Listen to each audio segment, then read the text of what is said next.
Okay, I just wanted to do a quick plug for Capture the Flag. It's going on right now. We set up the local network here, the local wireless network. So right now there's 4 online challenges and 8 challenges that you can do by attacking our wireless network. It's HC3 CTF, and if you follow us at _Zerg XRG, we're going to put updates and things in that Twitter.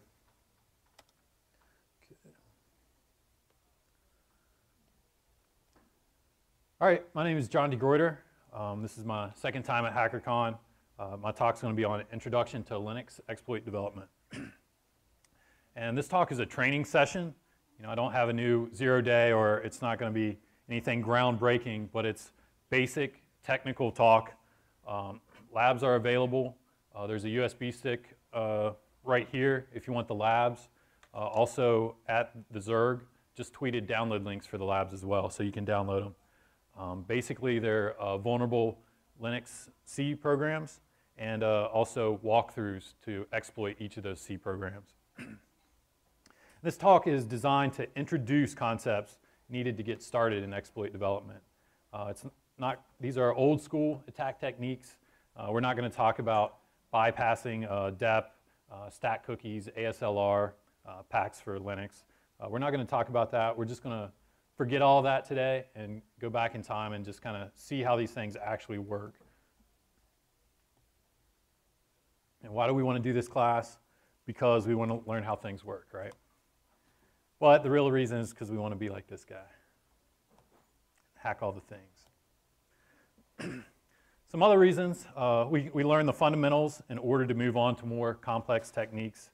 There's a lot of legacy systems out there with embedded Linux that aren't using the most modern protection.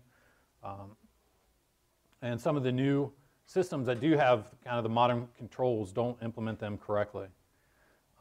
Another thing that's fun to do is there's some challenges out there. Exploitexercises.com. There's 3 VMs you can download for different skill sets. So you just download the VM, fire it up, and you're ready to go. Also, someone just told me about this one. If you just Google for Gera, G-E-R-A exploits, there's some exploit challenges as well. And the links are in this presentation as well. Lab information. Let's see. Skip this because it's just going to be the download of the tarballs. Basically, it's about 25K instead of having to download a VM. And you can run it on backtrack with just disabling a couple features just for testing. So where do we start? We're going to start with hello world. Why not? The source code's right there. It's a very simple C program for x86, and we're just going to kind of break it apart and look at it and see what it does like under the hood. To compile the binary, very simple. If you haven't done it before, in Linux from the command prompt, GCC, and some of the options we're going to do is -ggdb, and -o tells it the output file is just going to be hello. ggdb allows you to look at the source code while you're debugging it instead of just the assembly language. So what just happens when we run that compiler? Basically, the compiler takes the source code file or files and creates object code and object files. And then the linker takes those object files, tells them how to communicate with shared libraries, shared objects, and then creates a binary file, which is executable. And that's our executable. ELF contents, I'm going to go over this pretty quickly. Basically, there's a ELF header file, program header table right below that, and there's a section header table further on that kind of links all of this stuff together. There's more sections in there, but it kind of looks like this in general. You have the ELF header, the very first part of the file, program header, and then you have different sections. Some of the sections are things like BSS, which is uninitialized data, but it needs to create space for those variables that will be initialized later on in the program. Data, that's where variables are stored. RO data, read-only data. Text is where all the source code is. things we can see by just examining the ELF without putting it in a debugger, things like assembly instructions. We can disassemble it. We can see which files are linked to it that it needs to run. And of course, we can break it apart and look at all the header information. And to do that, we use tools like object dump, readelf, LDD, and strings. And there's a walkthrough for ELF, a lab in there that allows you to read all those things and kind of see what's going on with the file. Object dump, you can get header information, pull out different sections, disassemble them, look at the hex, look at the different functions and how they map if they are initialized. readelf, it allows you to look at, -H allows you to look at header files, some cool information in there, so you get the magic number, entry point address, so where the code starts, you get the program section offset, so how far down into the file they are. LDD prints the shared libraries required by each program, so what it's linked to. You can see what, so you can see that with LDD. Hex dump, you can see data like magic number. You can look at actual hex code in the file, and strings, you can just look for interesting stuff in the binary. So there's a lab. I'm not going to walk through it, but you can walk through that in the exercises. Does anybody need the USB? Yep.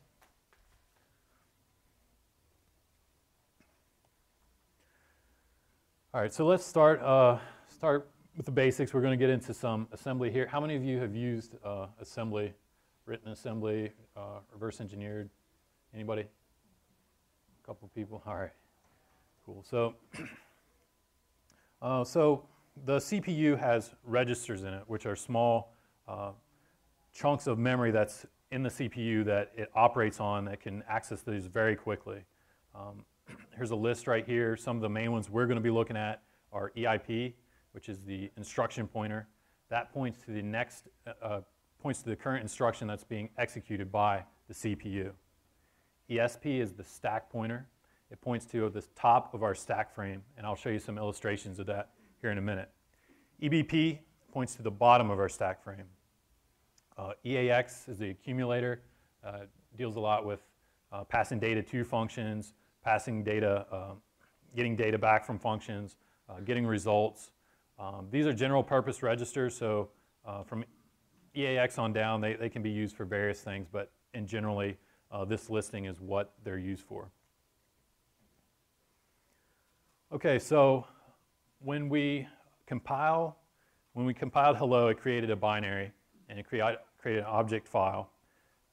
So we can see that by disassembling the code. And we can also see that by just running a debugger. And we're going to get into GDB, which is the debugger we're going to be using in the labs. But I just wanted to run through some assembly real quick just to kind of get you familiar with it, get you used to seeing it. This is the main function in our hello program and what it looks like in assembly language. So what it does, it pushes the EBP register we just talked about onto the stack. And we'll get to the stack in the next slides. It's kind of chicken or the egg, so I chose just to show assembly first. But it's going to push EBP onto a stack. It's going to move ESP into EBP. It's going to AND ESP with FF, FF, FF0, just to kind of mask that. And it's going to subtract a value from ESP.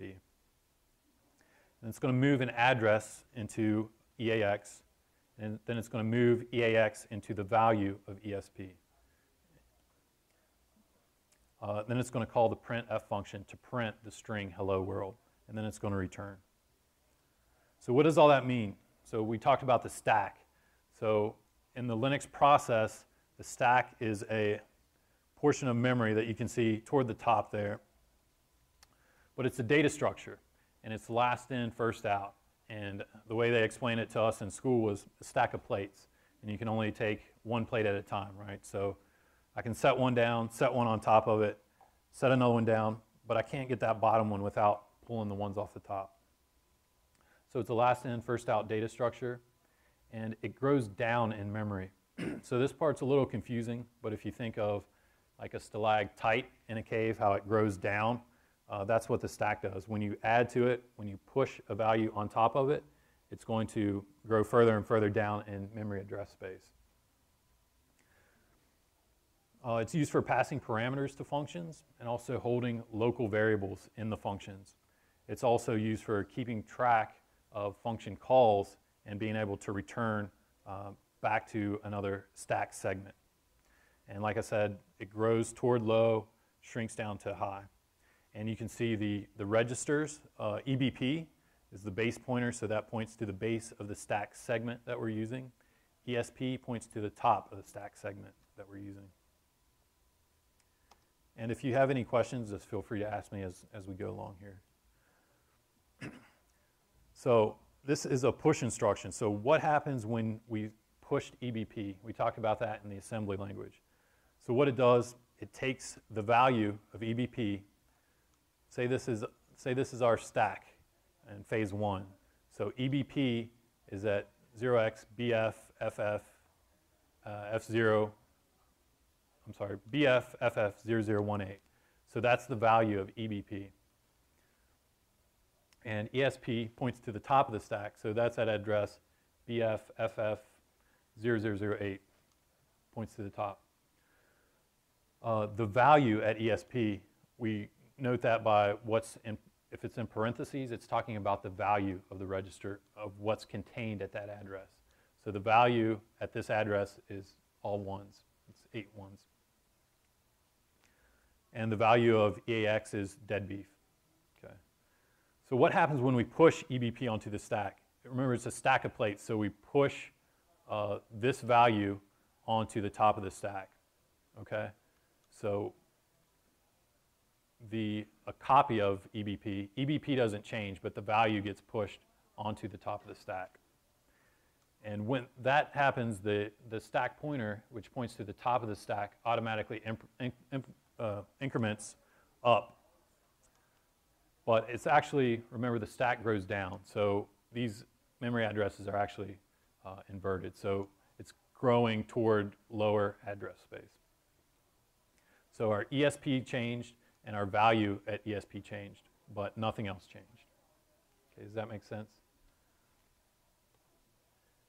And then the pop instruction. So this is the opposite. So if we start with this, basically it's going to pop a value off the stack. So it's going to pop the value of ESP, which is this data right here.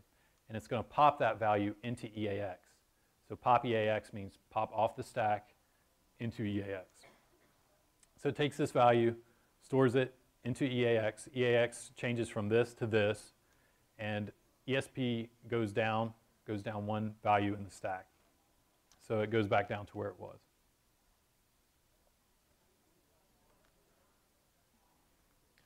Okay, so if you have the labs up, I'm just going to go over it real quick.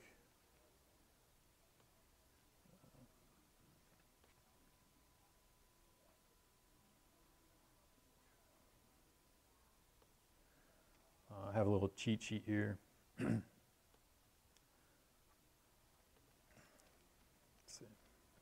So what we want to do, we have hello and hello.c.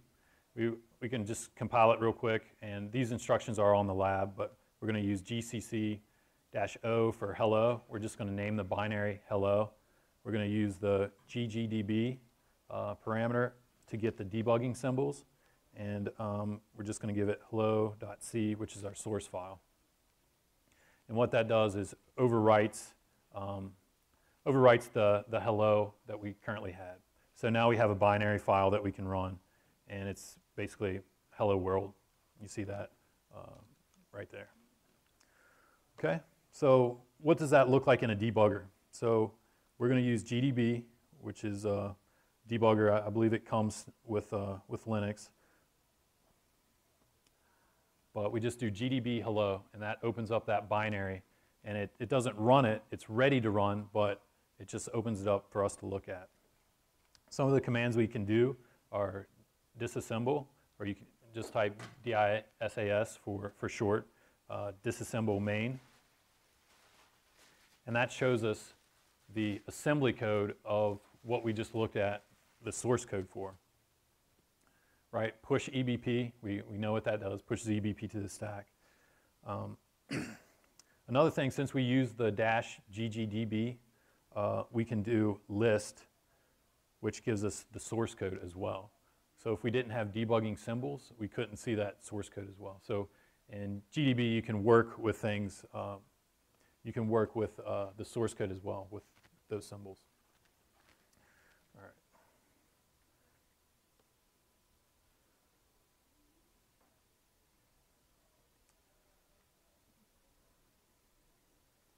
Okay. So if we want to run the program, you can set breakpoints, and breakpoints will stop the program as it's running at different areas. So we can do break main, and we just set a breakpoint at main. So as soon as it gets to that main function, it's going to stop. And we just type run, and it says breakpoint main is hit. So it started running it, and it stopped. So it's ready to print hello world. So if we look at this as main again, it shows us the code, right? And if we want to see what the instruction pointer is, which is EIP, which is the as it executes, EIP is each of these values as it goes down the line and executes each instruction of code. So if we want to see EIP, we can do examine /wx $EIP, and that shows us where we're at in the program. So we had it break, and it broke at 0484A0B8, which is 0484. Oh, I'm sorry. It's actually 80483CD, which is right here. So we're just about ready to move this address into EAX. So what is that address? So it's a very simple program, and we're just going to print out a string. That string has to reside somewhere. So another command you can do is x-ls in the labs, and the value of that address. And since it's hex, we type 0x 080484A0, right? And that shows us our string. So what we said was, I want to examine a string at that address. And we say string because it doesn't know how to present it to us, so we tell it it's a string.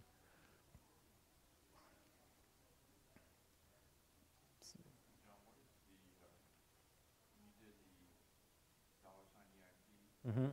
What is the significance of the value after the +9? Okay, that value is, we can look at it a different way. So it's shown it to me in hex. So let's say we want to look at it as an instruction. So we do, Looks like an address. right. Let me do this real quick. Examine.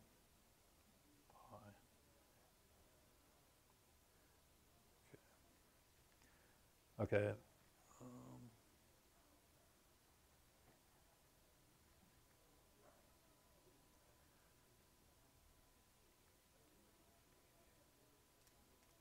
I'm not sure. That might have just run together with a different value. But, okay. I'll look at it. I'll look that up later and get back to you.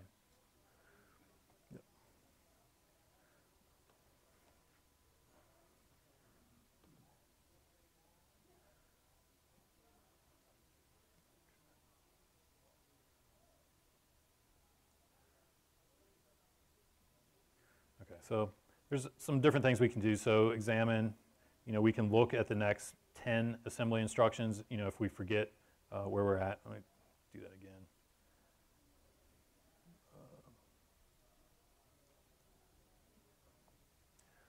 So we can look at the next assembly instructions. We can do look at all the registers. If we can type info registers, or for a shortcut, we can type IR, and that gives us the value of all the registers there. So there's more things in the lab, but I'm just gonna move on here.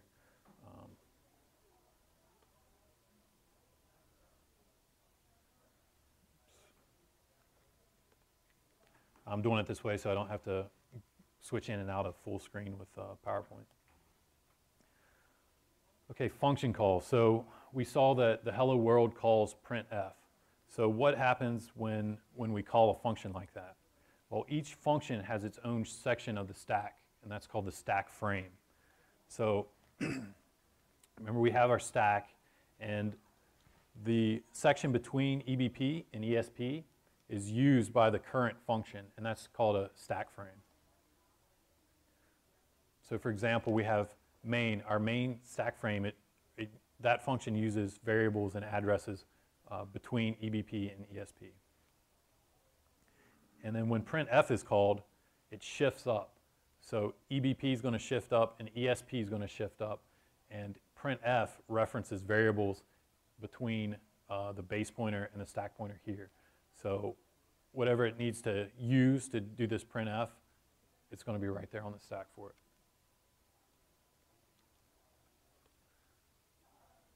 And then it returns back to main. So it'll go up, and then it'll come back to where it was. So when we call functions like that, we need to remember where those pointers were on main when it calls printf or when it calls another function. And this is done by using a common series of instructions called the prologue and epilogue. And also we need to know where EIP is. So to do that, we take EIP and store the next instruction after call, and we store that on the stack, and you'll see that here. So there's a program on the labs. It's called verify pin, and it has the prologue in it. All the functions will, but it's push EBP, move ESP to EBP, and subtract a value. The value it subtracts can be any value. It just depends on the function and how much that function needs to work with. But it subtracts that from ESP. And then the epilogue, which is leave and return. Okay, so the prologue. So these functions, we're going to see what it does, but it saves these values onto the stack so that it can come back to it. So from our main function, we call printf again.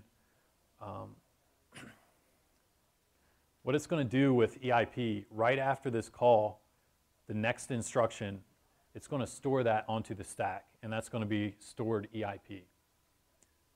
So when it comes back, it's going to grab that value and execute whatever code is there.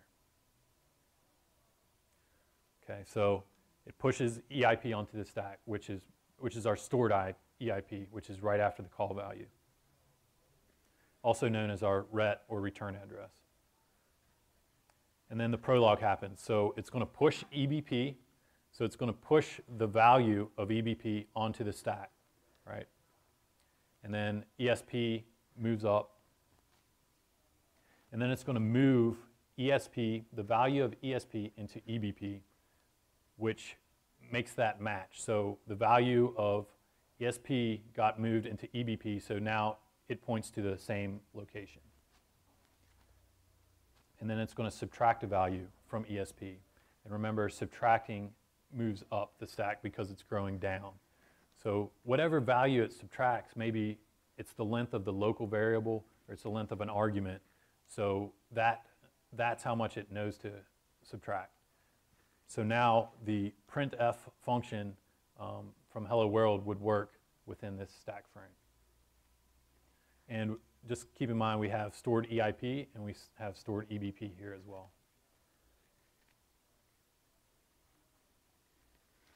So the epilogue. So after that function executes, how do we get back? It's also known as leave, but we want to return to our previous stack frame. So what it does is moves the value of EBP. So this value, it's going to move it to ESP. So ESP is then going to match EBP. So it's going to move that. This is also known as leave, and you'll see it as leave in GDB. So that gets moved down, and then it's going to pop. So it's going to pop off the top of the stack and store in EBP, whatever's at the top of the stack, which is our stored EBP. So that's going to get popped into this value and send it back down here. Now ESP points to our stored EIP. So what it does after that is pops this value, which is the instruction right after our call command. It pops that value into EIP and executes it. And this is where buffer overflows occur. And this is why it happens. Okay, just went over that. And the leave and the pop in EIP is the ret. Okay, so buffer overflow, how does it work? Basically, it happens when a stack-based buffer overflow happens when a variable cannot contain all the data that you copy into it. So in this example, this is the same stack. I just flipped it horizontal so we can just have a better look at it. So say this variable holds 4 bytes, and then we have the stored EBP and the stored EIP right after that. But the string copy command, or stir copy, it doesn't check the value. What it does is it copies the second argument into the first argument. But the problem with this function is it doesn't verify in any way the value of pin that it can fit into P. So the problem is this P can be any length, but it's going to blindly copy it into a 4-byte character array right here. So what does that mean? What if we had something that was 12 bytes? So each of these are 4 bytes, EBPs 4, EIPs 4. So what if we had something in this example that's 8 bytes, right? When that string copy happens, it just gets copied over. It copies over P4, and it can copy on past that and copy over the stored EBP and the stored EIP. And it just gets overwritten with garbage. And when the function tries to return to the stored EIP, it's going to try to return to AAAA, which isn't a valid address. So it's going to give a segmentation fault and crash. So I could just explain. So the trick is we want to control EIP. So we want to overwrite that with an address that points to code that we control. And that's kind of the game behind buffer overflow attacks. So instead of using just A's, we want to put a little thought behind this and overwrite that with an address. So that's what we're doing here. And we have to align it perfectly so that only 4 bytes are overwritten, only the 4 bytes of EIP. Now ADDR in this example was going to be an address that we control. And it's going to be where our shellcode or our NOPs led to our shellcode will be. So a little bit about ADDR. It's going to be a 4-byte memory address. When you write it, we're going to use Python, but when you write it in hex, it's going to be a -x. And the address is little endian, so the bytes are in reverse order. But this is going to be what points to our shellcode. Now we haven't figured that out, but we're just looking right now about how we overwrite EIP with memory addresses. So if we want to jump to the address BF, FF, FA32, we have to write it -x, which means it's hex. If not, it's going to try to translate it as ASCII lowercase b as a single byte. So, and we write it in reverse order, so /x BF, FF, FA32. And that's how we write our addresses when we overwrite EIP. Okay, so we craft our buffer to look something like this for right now. All right, so it's going to try to jump to that address. Right now we don't know where that is or if it's even valid, so it's probably just going to crash again. But the idea is to get it to our shellcode. And shellcode is just a small piece of code that we want to execute on the system to gain more access. And it can be to start a shell, it can be to open a port, add a user, whatever you want to do, but you got to fit it in a small enough size to fit into the buffer. They're typically written in assembly, and when you which is well, when you write the shellcode, you want to be careful of bad characters. So in C, definitely 00 terminates the string. So if you have shellcode and it's 30 characters long, and there's a 00 in your shellcode 5 characters in, when it copies that over, it's going to break at that 00 because it thinks it's the end of the string. So it's important to be wary of what characters you have in your shellcode. The shellcode that we're going to use in the examples are just simply execute bin/sh, which will give us a shell. And below that, there's some shellcode for the same thing, but I had to do this to get it to work in one of the challenges because when you try to execute just the bin/sh against gets, it didn't work. It just kind of killed the input.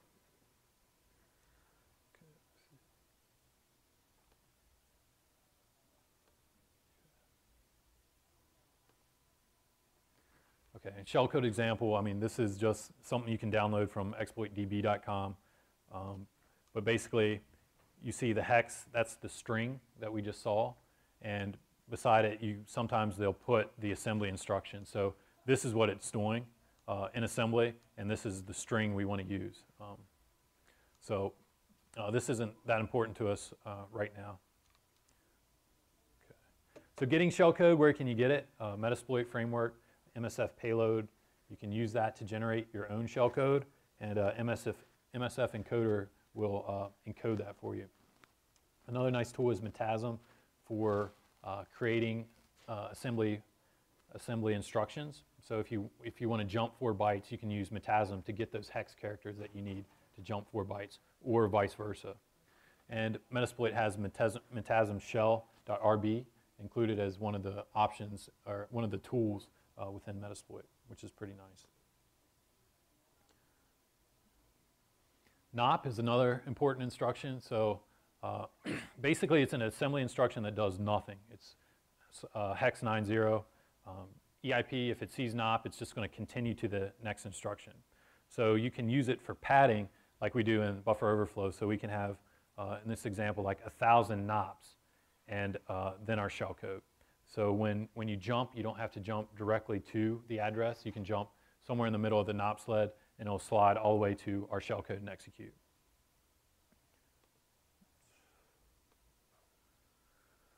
Another important instruction that's good for learning is int.cc. Hex CC, it's an interrupt instruction, but that just tells the debugger to break and halts the program. So if you're executing this in GDB, as soon as you hit XCC, as soon as EIP sees that code, it's going to stop and give you a signal. So if you don't want to set up your buffer and copy and paste your shellcode around and play with it, the first thing you can do is just use a bunch of CCs. And if you can get EIP to, if you control EIP and can jump into your hex CC and it stops, then you know you can control EIP and you can point it to an area of memory that you control, which you would replace with your shellcode or NOP sleds. So stack overflow, we talked about this a little bit when we saw it horizontally, but basically it's writing past, this example was writing past our stored EIP. We want to overwrite EIP with an address, but sometimes we don't just have the buffer, we can go past the buffer and past EIP. So say it's getting ready to call a function. It has our stored EIP, stored EBP. Of course, this is how it knows to get back to the previous main stack frame, which we talked about. And we have the do stuff function, which is just a random name for a function. But the do stuff function has local variables in it. So remember, we talked about the stack frame is going to hold the variables that we need to execute do stuff within that area of the stack. But if there's a vulnerability and we can overwrite that, like the buffer overflow we just looked at, you know, potentially we can overwrite EBP and EIP again. But also another thing is that we want to have the address, you know, exactly right so that we can jump to our shellcode. And if we can write past EIP, we could put our shellcode there, past the instruction pointer. So this is used a lot because sometimes if addresses are hard-coded in, you can find somewhere in the process space where you can find a jump ESP. And if you can find a jump ESP and you control the shellcode after EIP, that works out really nice for you, because when the stack frame goes back in the epilogue, it's going to move ESP just past the EIP we overwrote right here. So we know that our shellcode will be at ESP because that's the value right after EIP. So we can put a NOP sled here to our shellcode, or we could just put our shellcode there if we can get the address exactly. So basically this address, you overwrite it, it does the epilogue, moves the stack frame down, and then it pops the stored EIP to execute. So this address points to jump ESP, and jump ESP is going to jump the instruction to ESP, which is right here, which holds our shellcode, and we get code execution. So what we want to do when we write these buffer overflows for these labs is we want to cause it to crash, and then we want to see if we can overwrite EIP. Then we want to find the distance to EIP, and then that tells us how big we need to make our buffer.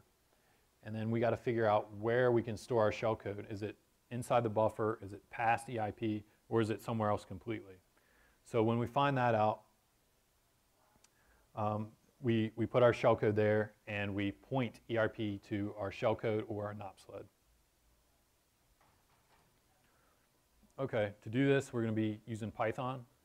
Just some basic Python that helps out with this stuff is pretty much all you need. But we run it from the command line, Python-C. You hit your parentheses, single quotes, A times 1,000. Prints A 1,000 times to the screen, pretty easy. And then we can pipe that to a program and try to crash it, or we can pipe that to a file and then cat that file to the program, or run it as input to the file in other ways. Okay. So for these labs, to get them to work, we need to turn off ASLR. And to do that, there's instructions in the README file. Warning, don't do this on a production system. This will make your system more vulnerable to attack. Do this at your own risk. So just in your test VMs, and when you're done with this lab, turn it back on. So what are some mitigation techniques that we're disabling right now? So ASLR is address space layout randomization. So remember how we want to jump to ESP, or we want to jump to an address that has our shellcode? If we have a hard-coded address that works, and we have an exploit that works, and we're using those addresses, it's going to be a problem with ASLR, because ASLR is going to randomize the segments of memory at runtime. So we might have jumped to that the last time the program ran and it worked, but this time when the program runs, it's going to be different addressing. So it's not going to work for us. Another thing is stack cookies. So remember how we have EBP and EIP? Stack cookies are used by the compiler, or the operating system when it runs the program, but they're put on there by the compiler options that puts a cookie right before EBP. And if you overwrite that cookie and overwrite EBP and EIP before it returns to EIP, it's going to check that value. And if it's overwritten, it's not going to work. It's going to cause the program to halt. Another thing, another protection we're going to disable is a non-executable stack.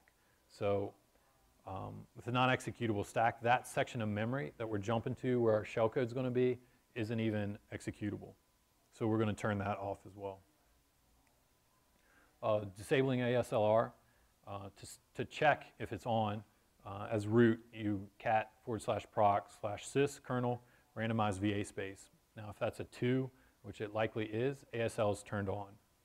So you can set that to 0 for these labs just by echoing 0 greater than sign into that file. And it should come back on after a reboot, or you can just echo 2 back into that. Now, disabling stack protection is different. It's not a setting. It has to do with the program when it's compiled. So when we compile it, like when we did the -o option in -ggdb, we're going to use -fno-stack-protector. So that'll disable the stack cookie. And the executable stack, to disable that, we do -z exec stack. So it's going to look like this. GCC-o verify underscore pin, which is one of the samples, -z exec stack -gddb-fno-stack-protector verify pin.c. And that's going to compile it so that it's vulnerable, so that we can play with these old school exploits and kind of learn from them. Okay. Any questions?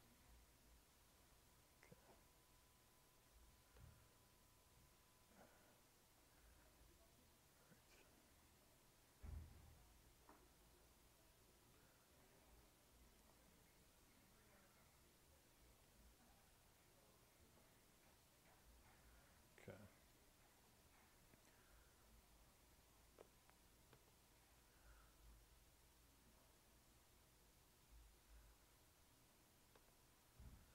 So if you want to follow along in the crash lab,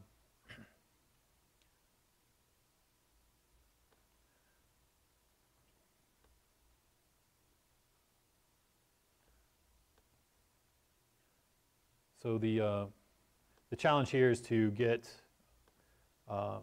the program to crash with 42424242. And to do that, we just want to set up a file with a buffer in it. So we can do,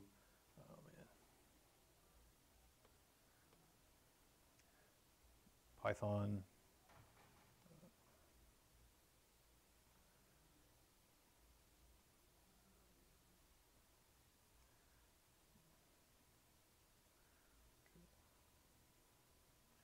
So that's just going to print A to the screen 100 times. So we pipe that.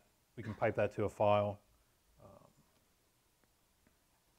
A.text. And we can do it in GDB. So if we go to GDB, we can do run > A.text. And that's going to take that file as input into that program.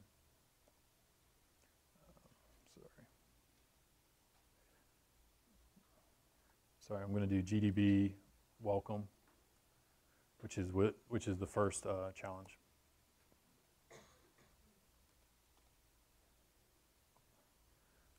So we crashed it, and it says it can't execute 41414141. So what that means is that EIP was overwritten, and so we want to know how big of a buffer we need to overwrite that.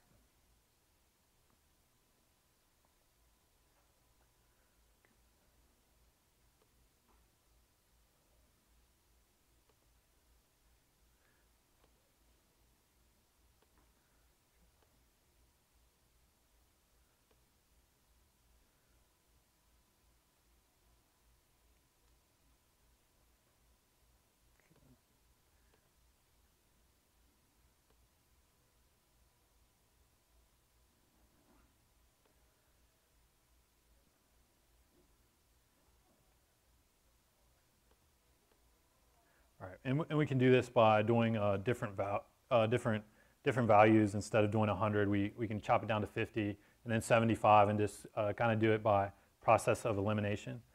But I see it's 12:30 right now. You guys want to break for lunch? Anybody, or you want to keep going? Okay.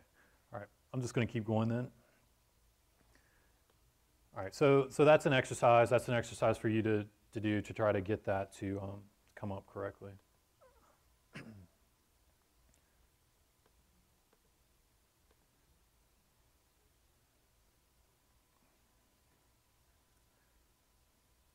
Okay. All right, let's do another lab. Let's do int lab. So what we want to do is get this to jump to an interrupt, or -c, or sorry, hex cc.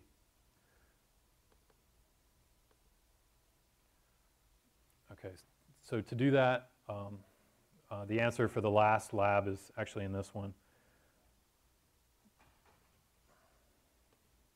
But what we're going to do is create a Python file.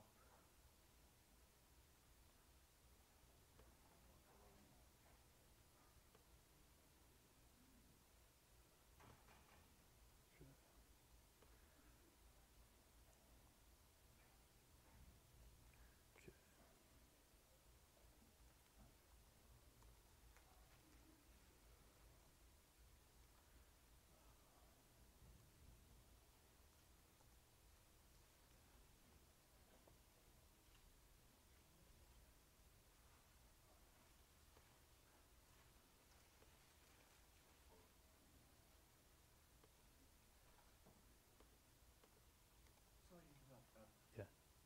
We all finished with this particular talk. Do you have one more minute? How long is this going on for? It goes till it's another hour on top, but I'm just going to keep rolling. So it's supposed to go from 1 to 2. So I'm just going to keep going through and. All right. If it doesn't, if you stop before I get back, just have someone click the green button. Sorry, the orange button there. Okay. And hit the red button there. Okay. Cool. Thank you very much. Okay. Cool. Thanks.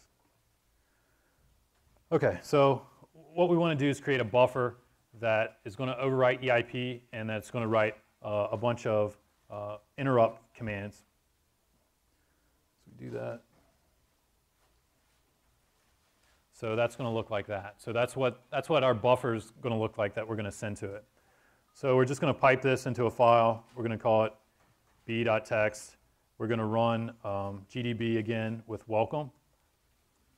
Hey John, after the printing 78 A's plus GDB, Right. what's the next part? Those are our hex Cs. So hex CC, which is an interrupt. So what we're going to try to do is overwrite EIP here. We got to figure out where it needs to overwrite, where it needs to jump to. And we're going to try to jump that into our buffer, which is somewhere in here. So we should have a pretty good shot at it. And since there's no restrictions on writing past EIP, we can do that here. So before the buffer it was 78 A's. So we have 78 bytes to do our shellcode. Now, real small shellcode we could put in there, but since we have all this space, we're just going to do it this way.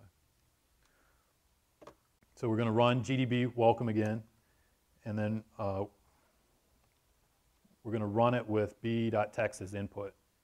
And it says program received segmentation fault.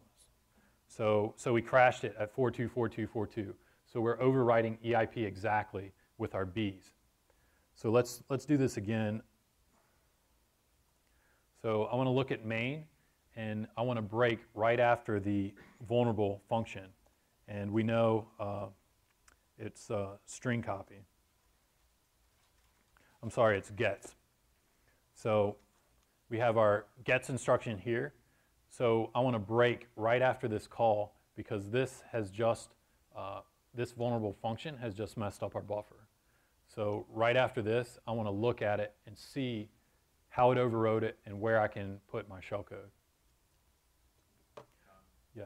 Normally when you're using GDB, it wouldn't include that level of detail, right? Except that you did dash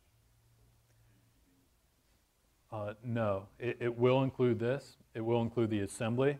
If I do lists, that's the detail that you get with GDB. That gives you debugging symbols. So instead of breaking on the address after main, I could break on a line number. So that's what's nice about it. But okay, let's go back to take a look at it. So okay, so there's our gets function. We want to break right after that. So break, and when you break on an actual address, you use a star. If not, it's going to think it's some sort of variable name. So break 0x080.484.B8. So we have a breakpoint there. Okay. So when our code, when EIP gets here, it's going to stop. So we can type run. We don't have to put in the parameter for B again. It'll do it automatically. Start from the beginning. Okay, so it's stopped. And you can see some of our variables have been overwritten, you know, so something messed up's happening to it. So what we want to do is look at the stack pointer. Remember, that's at the top of the stack. So we use the command X, which is examine, and let's say like 30 words, which is 4 bytes, and we want to see it in hex. And we want to start at ESP. Oh, wow. Okay, I'm just going to make this screen a little bigger.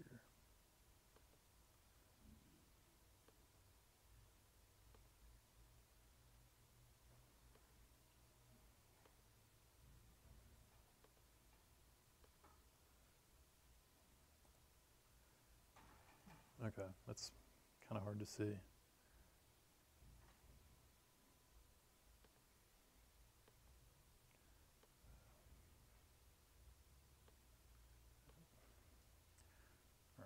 Yeah, I apologize, it's a little hard to make out, but we see that these addresses correspond with 4.1, which is the ASCII characters for our A's. And then as we go down, we see 4.2.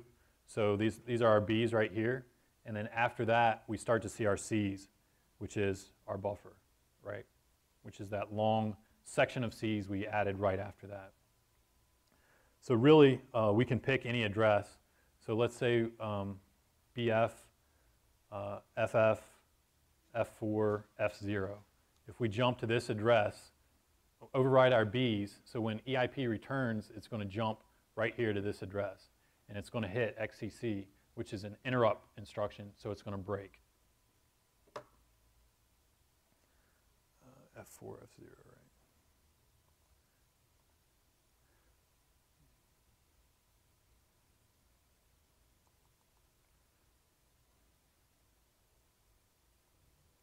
So BF, FF, what was it? F4, just do F0. And we'll write that to C.text.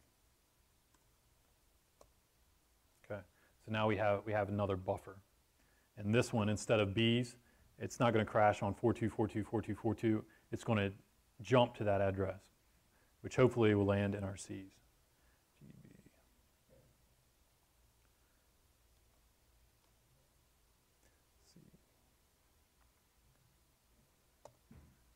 So we can just run that. You know, we didn't do any breaks or anything, but we see we received sig trap, which is the debugger trapped it or stopped the process.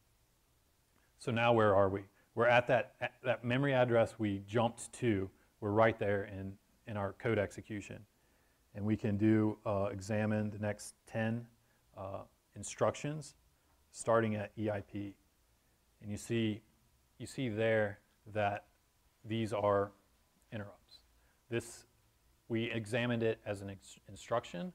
We can also examine that as hex, right? So that's where we're at. That's where we're executing. So we successfully overwrote EIP and jumped into code that we control. So what do we want to do next? Right, exactly. Okay. So on the labs, there's a tools folder with shellcode in it, so you don't have to type it.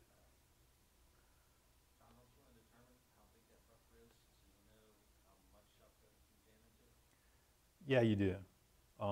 And the next example was a very small buffer, but on this one, there's no restriction of we're writing past EIP, so we can write all the way to the end of the stack if we want to. So we have a lot of space right here, but absolutely when we putting it before EIP, we want to make sure that's measured out to be exactly the same, so that we don't shift it past EIP or anything like that.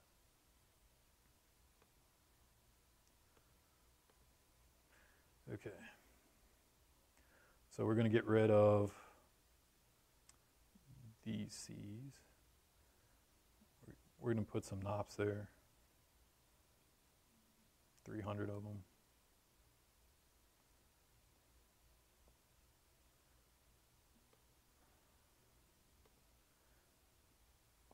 And then we're going to paste our shellcode.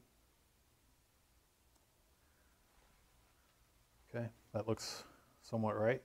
So we're going to put that into a buffer, and we're going to call it d.text.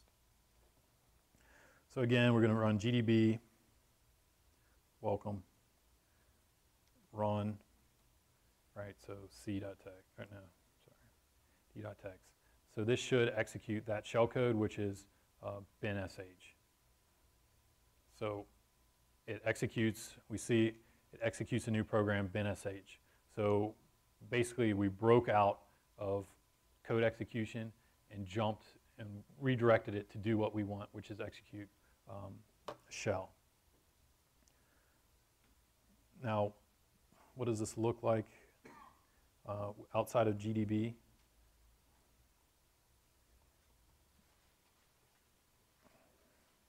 So we can do things like cat d.text, pipe it into welcome.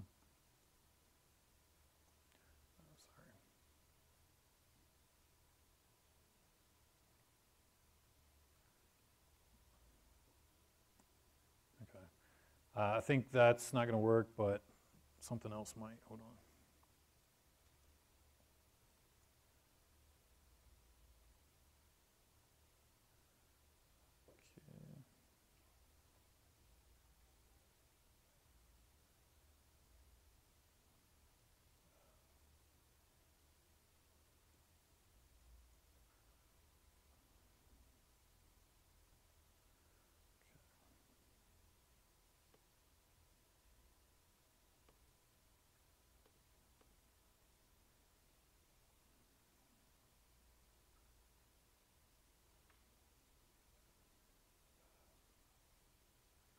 So that was the shellcode for gets and GDB. So we're going to try it with just exec CVE and see if that works.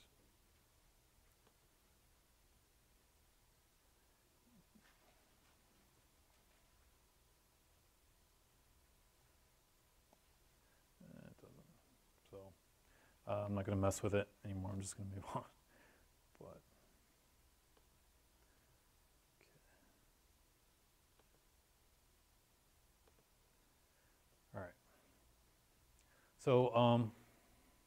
so back into Python, some of the things we did was, we use CC or the interrupt instruction. We can jump back into the buffer into it, or what we did in the example, we put it after our overwrite. So we put it right here and jumped into it that way. And we can jump, same with nopsled to shellcode, we can jump back into our nopsled to shellcode if we have enough buffer space for our shellcode, or we can jump forward. Okay. Right, and like you said, Lee, when we do it before EIP, we want to make sure that our length still matches so that we overwrite EIP precisely. And a quick way to do that is to just copy it, just run Python x equals, you can put the variable for your shellcode, and this len, whatever you set it to, and it'll tell you the length of your shellcode. Okay, we just did that.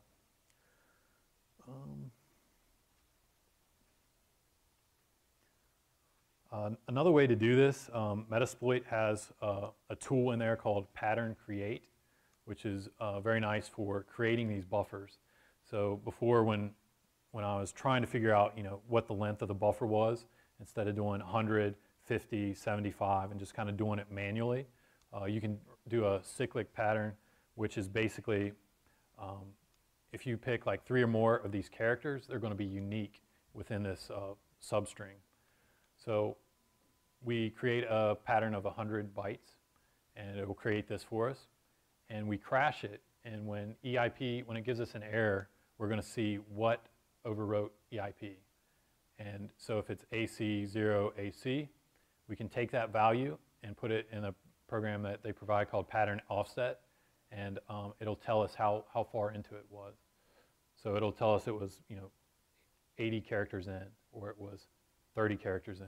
So that's a good way to get your EIP, find it, and get that set up before playing around with doing the buffers manually. And another way to do that, if you don't have Ruby, is just have that. What I did on here is just exported that 500 character cyclic string to PC500.txt and created a script that basically does this and finds the pattern for you. So it does it in Python, and you have a 500 character script. So you don't need Ruby, you don't need Metasploit to do this. Okay, so what if you have a small buffer? So you have a small buffer and you can't write beyond EIP. So in this example, it's a 20 character buffer. So we can't really fit shellcode in there. So we have to find another place to put our shellcode. And one of the things we can do is use an environment variable. So they're addressable within the process for that user. To create one, you just do export whatever you want to name it equals and then the value. And then you have that environment variable that you can reference with $. So what we can do if we have a small buffer is to put our shellcode in an environment variable like that. So this example shows it here, but we're going to do it in the lab as well. So once we have that variable in the environment, so we want to know the address of where that's at so we can jump to it. So what I do usually is go into GDB, break at the function, and do x/ like 5,000, and look for and start at ESP. That S at the end is a typo. It should be X, and then basically we're just looking at the stack 5,000 characters at a time and just scroll down through it until you see your NOPs. And that's, if you jump somewhere in those NOPs, it's going to just do no executes all the way till it gets to your shellcode. Another thing, there's a tool in the tarball, but it just basically gets an environment variable with the C program. And it's a pretty common tool when it'll show you. So if you do get an environment, so in this example it's shell, so address of shell, it'll show you the address where that resides at, and it'll show you the string that's there. Okay, small buffers.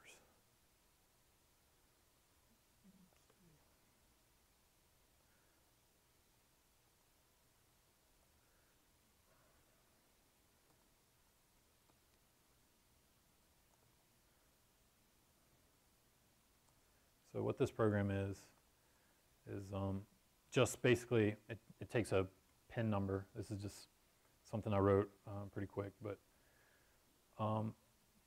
if the argument is greater than 20 bytes, it's going to say it's too long, and it's going to tell you you need to input something that's less than 20 bytes. Okay. Actually, I'm sorry, it chops it off. It'll concatenate that and send 20 bytes at a maximum to the function of verify pin. And what verify pin is, it's a character array of 4 bytes, but it has string copy. So if you can get up to 20 bytes, it's going to overwrite that, and you're going to have enough to overwrite EBP and EIP, but you're not going to have enough to put any valuable, any shellcode in there to really do anything with it. And the rest is just basically just to make it look like a real program, but it just does a string compare at the end there. So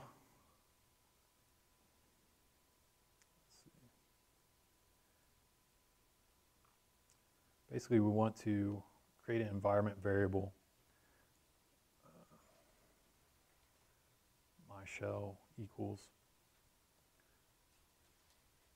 and the $ parentheses is just saying to execute what I'm putting in parentheses here.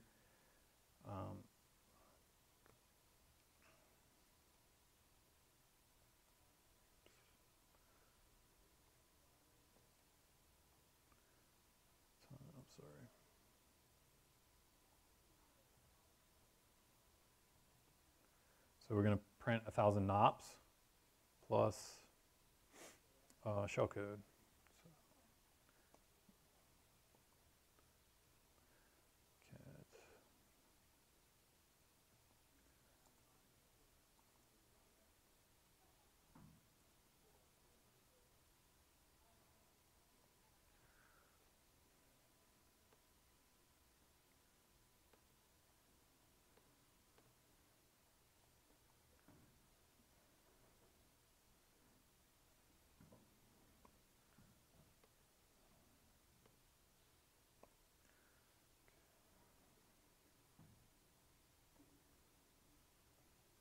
Okay, so it's going to create this myShell variable, and if you do echo myShell, it's going to see this is our huge NOP sled, and it goes down to our shellcode here, which is going to execute bin sh. So now what we got to do is find an address somewhere in here that we can jump to, and we do that in GDB.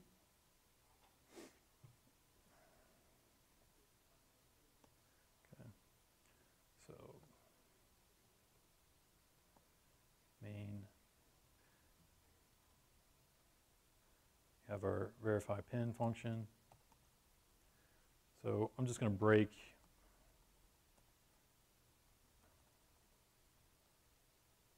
in our verify pin function and run with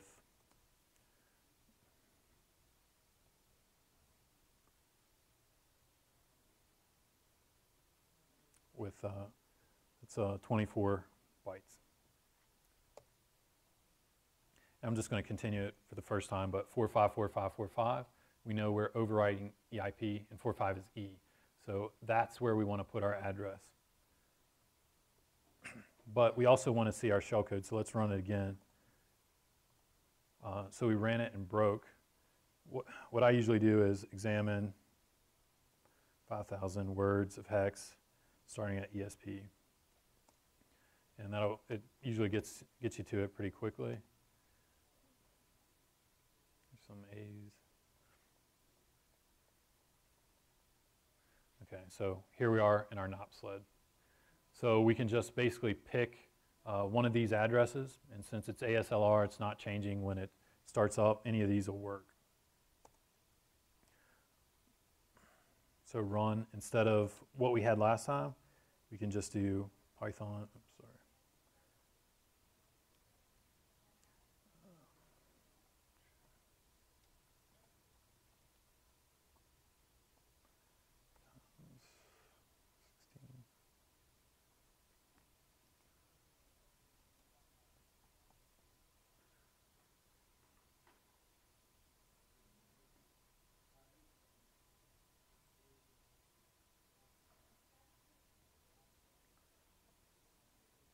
So this is going to run it and jump us to that address, which is our NOP sled into our shellcode.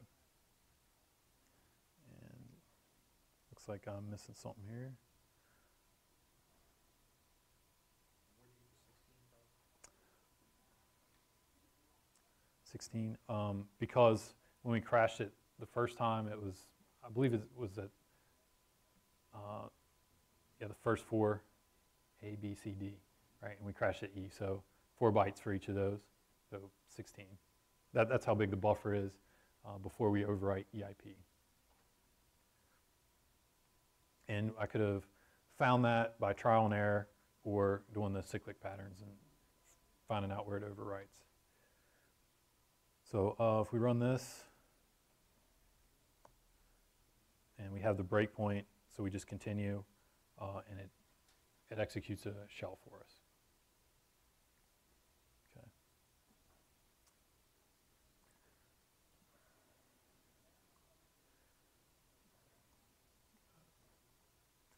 So, I mean, that's okay.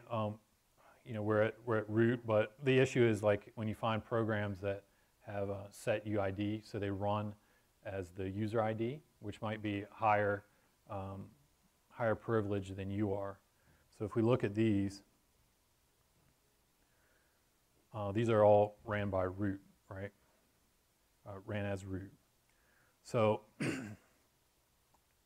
what really makes these kind of attacks work, and where the problem comes, is when these are run as root, but lesser privileged users can operate them. So let's see. You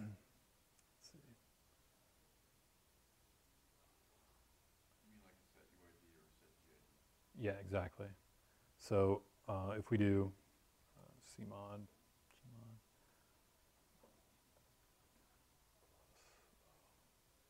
e plus x, right?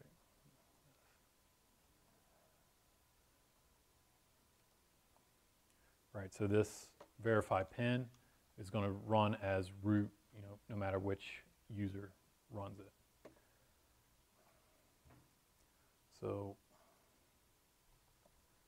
this is student. So if we go to, let's see, actually, this is in the root folder.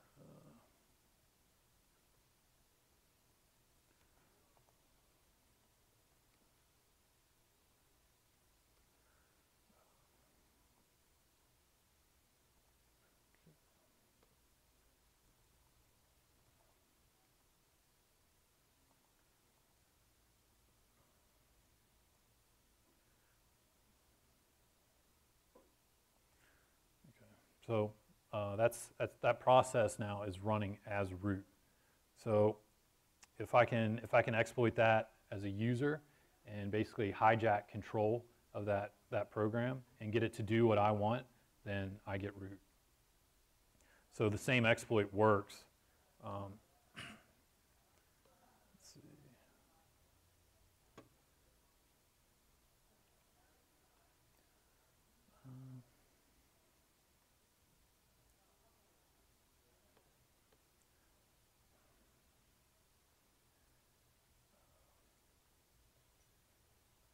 1 second here.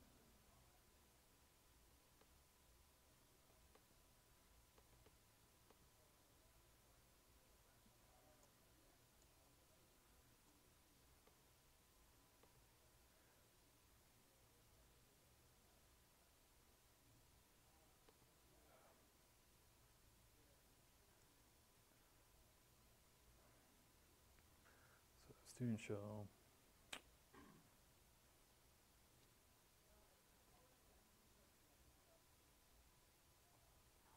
So same thing as a student, I can do the same thing. GDB verify pin. Let's see. Break.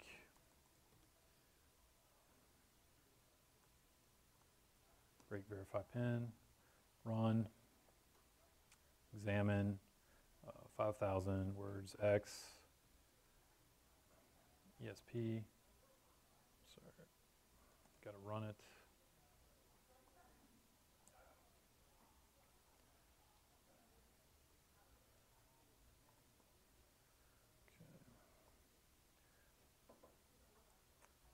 Basically, I'm just doing the same thing as a lesser privileged user, but I have an address. Run it again.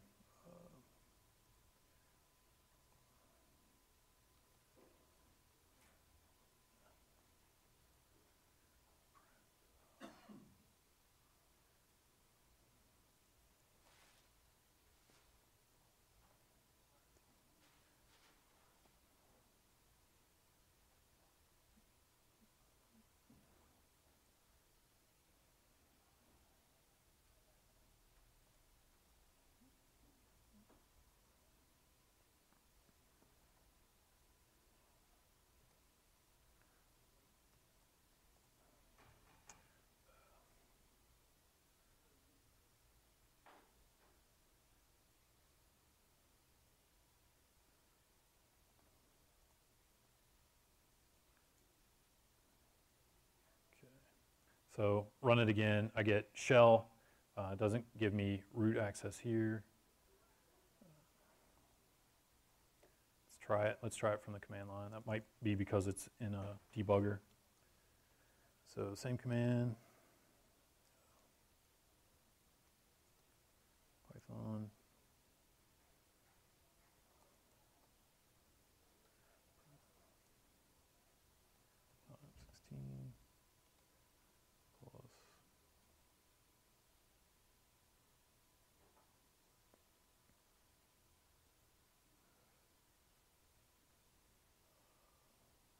6.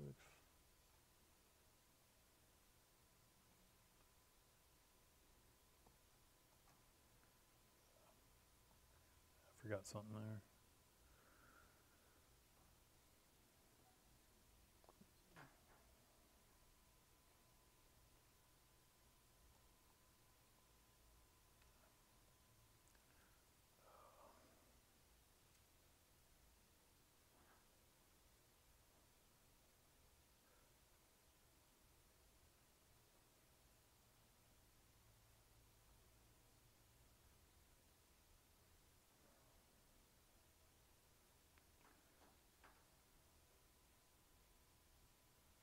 All right, there's probably something I'm missing there, probably something minor, but the instructions and the challenges, and the walkthroughs, they work fine. So if you have any problems or any questions with any of those, let me know. That's pretty much it. That's all I got. You guys have any questions for me now? Okay, thanks.